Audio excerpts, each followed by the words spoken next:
अधिकार दिया कि वहां पे हाथ उठाने का प्रशासन को? किसने मारने का अधिकार दिया? जब आपको मारने का अधिकार नहीं है, राइट्स नहीं है, हाथ छोड़ने का अधिकार नहीं है, आपने देखा होगा कि किस तरीके से सोशल मीडिया में चल रहा है, तो आप किस राइट्स की बात कर रहे हैं? अगर मैंने कहा है, उग्र होके कहा है, तो मेरा अधिकार है भाई, मेरा जमीन है। कोई अपना जमीन, अपनी बीवी, अपनी जोरू, कोई अपना बच्चा देता है क्या? नहीं देता है, तो हम कैसे दे दें? देखिए, हम कोर्ट गए, हमारे लोग गए हैं, ऐसी बात नहीं है कि नहीं गए हैं। हमारे लोग कोर्ट गए और कोर्ट के माध्यम से इस पेपर को भी दरकिनार किया गया। इसी वजह से हमें जाना पड़ा कि काश अगर कोई बल लगा सकते हम तो रोक सकते हैं, तो कुछ समय मिल सकता है कि हम कुछ और प्रोसेस कर ले। हम इसलिए गए थे, उनकी उम्मीदों पे खरे उतरने के लिए गए थे, उनका आंसू पोंछने गए थे। हमारा दुख जो दिखा कल, उनका दुख देख करके हम बसीज गए थे, जो कि हमारा आक्रामक रूप आपको देखने को मिला। खड़ता से इस पर कार्रवाई करेगा, और अगर वाकई इस झारखंड राज्य में आदिवासियों के और यहाँ के मूल वासियों के हितैषी हैं, तो यहाँ की जनता को विपक्ष का काम खुद ही करना होगा। मैं कल भी बोली, मार खाते खाते बोली कि यहाँ की जनता ने जिनको वोट, चूंकि लगातार झारखंड की अस्मिता को बचाने के लिए, अपनी संस्कृति, अपनी परंपरा को बचाने के लिए, या फिर जल जंगल जमीन की रक्षा के लिए लगातार संघर्ष कर रही हूँ। क्योंकि 5वीं अनुसूची के अंतर्गत आने वाला ये झारखंड राज्य लगातार संघर्ष कर रहा है। इस सरकार से कहिए या फिर इस संविधान के उन रखवालों से जो हमारे लिए बनाए गए हैं, लेकिन हमारा ही आज शोषण ये संविधान के तहत आने वाले ये पदाधिकारी, यहाँ के राजनेता, यहाँ के सत्ताधारी लगातार कर रहे हैं। इसका जीता जागता प्रमाण कल आपने देखा होगा कि लगातार सोशल मीडिया के माध्यम से और वहाँ के लोगों के द्वारा मुझे बुलाया जा रहा था, लेकिन व्यस्तम शेड्यूल की वजह से वहां नहीं जा पाई। और कल जब गई वहां पे तो देखा मैंने वहां का दृश्य बहुत ही मार्मिक था, बहुत ही गंभीर था।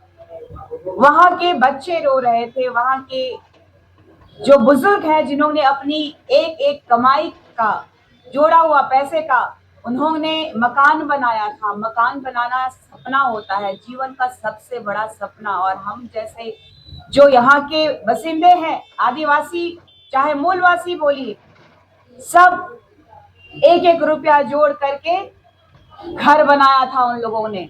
और ये सरकार जो कह रही है, ये प्रशासन जो कह रहा है कि हाई कोर्ट का आदेश है, हाई कोर्ट का आदेश है, तो ये देखिए, ये इतने सारे डॉक्यूमेंट्स जो कुछ एक घरों के बस है, जो रैयतों का है, जिनके पास में मोटेशन पेपर है, यहाँ के सीओ ने मोटेशन किया, यहाँ के सरकार का, यहाँ के संविधान के तहत आने वाले जितने कर्मचारी हैं वो भी देखें कि किस तरीके से नगर निगम में उन्होंने नक्शा पास करवाया है, किस तरीके से उनका जमीन का एक एक रसीद काटा हुआ है। अगर संविधान में विश्वास रखता है, अगर नियमावली में विश्वास रखता है, अगर पदाधिकारियों में ये जनता विश्वास रखता है, तो जनता का जो दुख है, जनता का जो दर्द है, उसको कौन खत्म करेगा? ये चिंता का विषय है कि अगर आज घर टूट रहा है तो कहाँ है वो राजनीतिज्ञकार लोग जो जनता के लिए, जनता के द्वारा चुने गए थे, और जनता का विश्वास जीतने के बाद जनता को आज इतनी कड़ाके की जो ठंड है, उसमें बच्चे, बूढ़े, नौजवान सभी आज प्लास्टिक का समझ लीजिए टेंट बना करके वो आज अपना घर नहीं टूटने का अभी भी इंतजार कर रहे हैं। लेकिन दुर्भाग्य है हमारे झारखंड राज्य का कि लगातार पुलिस बल का इस्तेमाल कर हमें दबाया जा रहा है, हमें लूटा जा रहा है। जो कि मैंने कल कहा कि जिस तरीके से इन लोगों का जो व्यवहार था, जब मैं उस जगह में लेट गई तो इन लोगों का जिस तरीके से मारना या फिर कपड़े निकालना, मैंने कहा कि जमीन तो लूट ही रहे हो, हमारी अस्मिता भी लूट रहे हो, तो भाई हम मुझे भी लूट लो। यही बचा है कि हमारे पूरे झारखंड में आज जो हालात रहे हैं काफी दुखदाई है। एक तरफ हम अपने जमीनों के लिए लड़ रहे हैं, लगातार संघर्ष कर रहे हैं, एक तरफ हम अपने समाज की रक्षा के लिए लगातार अपना धर्म और संस्कृति के लिए लड़ रहे हैं।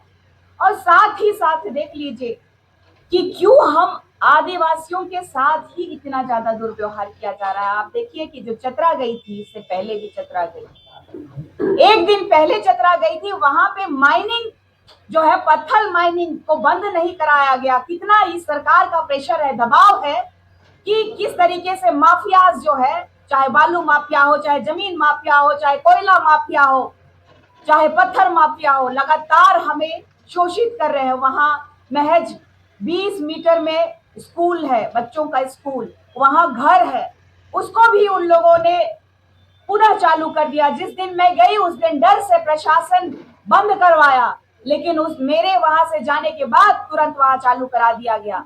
जबकि वहां सीओ साहब आए थे, ये लिख के गए कि वाकई इस माइनिंग क्षेत्र के अंतर्गत ही आ रहा है कुछ घर, और वहां पे सरना स्थल है और यहाँ पे स्कूल बिल्डिंग है। उसके बावजूद इस सरकार में जनता का कोई सुनवाई नहीं हो रहा है। एक उम्मीद था, इस भारत देश का न्याय का मंदिर में विश्वास था, लेकिन वहां पे भी इन कागजातों को भी सही नहीं ठहराया जा रहा है। तो फिर ये जो नगर निगम का जो ये पेपर्स है, या फिर उनके जो मोटेशन किए हुए पेपर है, उनकी जो रजिस्ट्री की हुई पेपर है, उनका जो रसीद कटाने का पेपर है, तो ये क्या है? कहाँ छल हो रहा है हमारे साथ? कि झारखंड किस कगार में जा रहा है? क्यों हमें शोषित किया जा रहा है? इस बात का दुख है। मुझे इस बात का दुख नहीं है कि मुझे मार दिया गया, मुझ पे केस कर दिया गया, मुझे इसका दुख नहीं है। मुझे दुख है हमारे लोगों का, जिनका घर उजड़ गया, जिनका जमीन छिना गया, उनको जो बिना मुआवजा दिए हुए ये सरकार जो अधिग्रहण कर ली, कौन इसका जिम्मेदार है? पूछता है यहाँ का जनता। और केंद्रीय सरना समिति प्रतिनिधियां और जो जनता के हितैषी बनते हैं, वो कहाँ है? जब इस भारत देश में सभी धर्मों को, सभी लोगों को समान का दर्जा दिया गया है, तो फिर आज हमारे आदिवासियों के साथ ही इतना बड़ा अन्याय क्यों हो रहा है? ये दुर्भाग्य का विषय है। आप वहां पर आंदोलन करने के लिए गए, वहां के रैयतों के साथ खड़े हुए, आपके साथ कितने संगठन थे और जो आदिवासी के शुभचिंतक कहे जाते हैं और अगुवा नेता कहे जाते हैं, उनसे आप क्या कहना चाहेंगे? देखिए, चूंकि हमारा आदिवासी समुदाय कई वर्षों से संघर्ष कर रहा है, लगातार अपने अस्मिता की लड़ाई लड़ते लड़ते, जमीन का लड़ाई लड़ते लड़ते, और कल जो जहाँ पे मैं गई थी, वहाँ केंद्रीय सरना समिति के द्वारा, केंद्रीय सरना समिति के संगठन के सभी मेंबर्स के द्वारा वहां पर मैं पहुंची थी, और वहां के स्थानीय लोग वहां पे मौजूद थे, जिन्होंने हमें वहां बुलाया था। और अब जो सिचुएशन रहा वो आप लोगों के सामने है, समक्ष में है, कि हमने कहा कि बुलडोजर रोक दो, उन्होंने बुलडोजर रोक दिया। वो बुलडोजर को मैंने कहा वापस करो, वो बुलडोजर वापस ले रहे थे।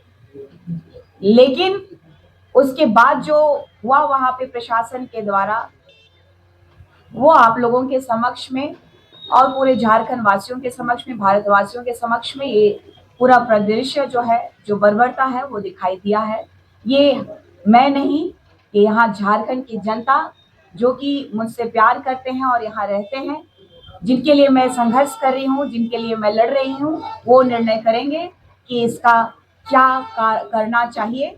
और मुझे लगता है कि हमारा जो संघर्ष है, ये ना प्रशासन मुझे रोक सकती है, ना यहाँ के राजनीतिक तंत्र रोक सकते हैं। मेरा संघर्ष जारी रहेगा। मेरी जहां जरूरत होगी हमारे आदिवासियों को, हमारे मूलवासियों को, मैं उनके लिए वहां पे खड़ा रहूंगी, और हमारा केंद्रीय सरना समिति खड़ा रहेगा। और लगातार हम जल जंगल जमीन और अपना अस्तित्व को बचाने का काम करेंगे। मैंने बार बार कहा है कि ये 20 साल की काली रात के बारे में पढ़िएगा। पंकराज बाबा कार्तिक उरांव जी ने आदिवासी अस्मिता के बारे में, हमारे विकास के बारे में, हमारे बारे में काफी गहराई से लिखा है। इन्होंने बताया है कि कैसे हमें छला गया, कैसे हमें ठगा गया, हमें किस तरीके से धोखे में रखा गया। अगर सरकार चाहती तो हमें सरना कोड दे सकती थी, पेशा अधिनियम कोड, जो पेशा अधिनियम 1996 लागू कर सकती थी। चाहती तो सीएनटीएसपीटी एक्ट का लगातार जो उल्लंघन हो रहा है वो रोक सकती थी। सबका जजमेंट है, उसका सम्मान करती और सरना कोड लागू करने के लिए आर्टिकल 368 के तहत भारत के संविधान में संशोधन करने का जो प्रावधान है वो कर सकती थी। ये दुर्भाग्य है कि हम लोगों की जो कहा जा रहा है, आरोप लग रहा है कि पहले आप कहाँ थी, आपको पहले जाना चाहिए था, तो शायद ये स्थिति उस वक्त रोकी जा सकती थी। मैं इस बात को कल महसूस की कि शायद मैं पहले दिन जाती तो शायद ये प्रकरण होने नहीं देती, और मुझे पूर्ण विश्वास है कि ना प्रशासन में वो हिम्मत होती, ना सुप्रीम कोर्ट में, ना हाई कोर्ट में। हमारी जमीन, हमारी माटी, हमारे पास पेपर, तो हम कतई टूटने नहीं देते। इस बात का मुझे बहुत ही ज्यादा दुख है। मैं बहुत रात में मैं किसी से बात नहीं कर पाई कि इस पीड़ा से, कि मुझे शायद पहले जाना चाहिए था, मुझे पहले रोकना था। मैं इसलिए नहीं जा पाई कि आपने देखा होगा कि सोशल मीडिया के माध्यम से लगातार मेरा शेड्यूल कोर्ट गया और कोर्ट के माध्यम से इस पेपर को भी दरकिनार किया गया। इसी वजह से हमें जाना पड़ा कि काश अगर कोई बल लगा सकते हम तो रोक सकते हैं, तो कुछ समय मिल सकता है कि हम कुछ और प्रोसेस कर ले।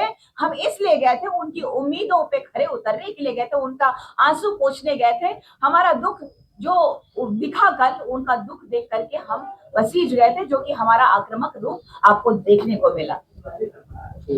अभी भी 2-4 घर टूटने बाकी है, क्या अगर शर्म बची होगी इन लोगों में तो कुछ समय के लिए 2 घर को कम से कम छोड़ देंगे। और इस सरकार को अगर जनिक सा भी लज्जा आती है कि यहाँ के आदिवासियों के साथ खिलवाड़ नहीं होना चाहिए, तो शायद 2 घर बच जाएगा, तो दो घरों का जो अरमान है वो नहीं टूटेगा। मुझे लगता है कि 2 घर है जो बचा हुआ है, या 3 घर बचा हुआ है, वो मुझे लगता है कि सरकार को संज्ञान में लेते हुए स्टॉप कर देना चाहिए। अगर ये न्याय का मंदिर अगर वाकई जनता के लिए है, तो न्याय का मंदिर को भी अविलंब स्टॉप करवा देना चाहिए था। मुझे लगता है कि इतनी बुलंदी से आवाज पहले उठाई जाती तो जरूर रुकता। उसके लिए मेरा समाज एक्शन लेगा, उसके लिए मुझे एक्शन लेने की आवश्यकता नहीं है। कितना एक्शन लूंगी मैं? अभी लगातार जो है लगातार लड़ाइयां चलते रहेंगी। तो किन किन से लड़ाई मैं लड़ूंगी? मेरा समाज लड़ेगा। मैं चाहती हूँ कि समाज लड़े।